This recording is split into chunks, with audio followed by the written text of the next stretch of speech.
So today we're talking about lateral attorneys. I'm an attorney in the middle of my career, thinking of making a move. Tom, what are Wait, what? You're thinking of making a move, David? I'm out of here. No, Oh, no. David's my hypothetically, hypothetically. a hypothetical attorney, but it's hard to change firms in the middle of the career. So if I'm a lateral attorney, what are the top five things I need to look out for when I'm looking for that new firm? Absolutely 100%. And this is the same thing I'd say to somebody who's, if you're at your firm, you need to evaluate these five things and see if they mesh with who you are and what you want to do. First thing is the culture and values. If the culture at the firm is toxic, or if the values of the firm don't match what your values are, if you're not happy, I mean, in general, then it's time to start looking. So if you're looking at other firms, obviously you need to look for firms, and it's hard to tell from the outside, but you can get a sense when you meet with people if they have culture and values that are similar to yours. Things like, can you work from home? Do they have a culture of inclusion? So I think that's probably the number one thing.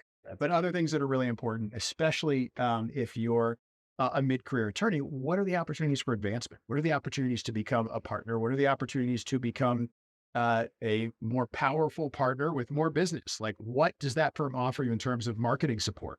How much do you have to do that's not law and client development? Hopefully nothing, but some smaller firms, there may be a lot to do. Also, client base and practice areas. With your knowledge base and what you know as an attorney, is the firm that you're looking at what you want to do with your career? So if you're an IP attorney, or if you're a government contracts attorney or commercial litigator, you're not going to want to go to a divorce firm, obviously, or criminal law firm. But if you look at the firm and they say, we do government contracts or we do IP, but it looks like 90% of their experience of the partners there is domestic relations and criminal law, maybe it's not a good fit. Because often you'll find that maybe the website doesn't meet reality, or the rubber meets the road. Yeah, that's key.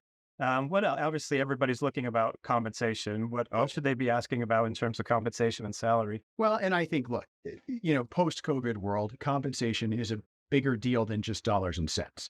You have to look at all of the benefits of moving there. Is there telecommuting? Is there remote work? Is there an unlimited vacation policy?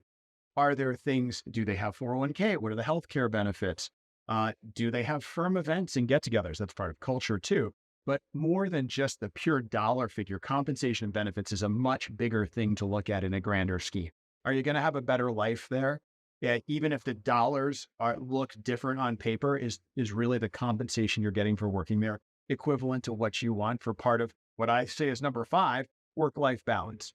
Because at the end of the day, no matter who you are and what job you're in, whether you're a lawyer, which is a high stress career, a doctor, which is a high stress career, or maybe somebody who, I don't know, works from home and writes copy for websites, which might be a little bit lower stress, you still want a work-life balance. And too much life or too much work, neither one's good for anybody.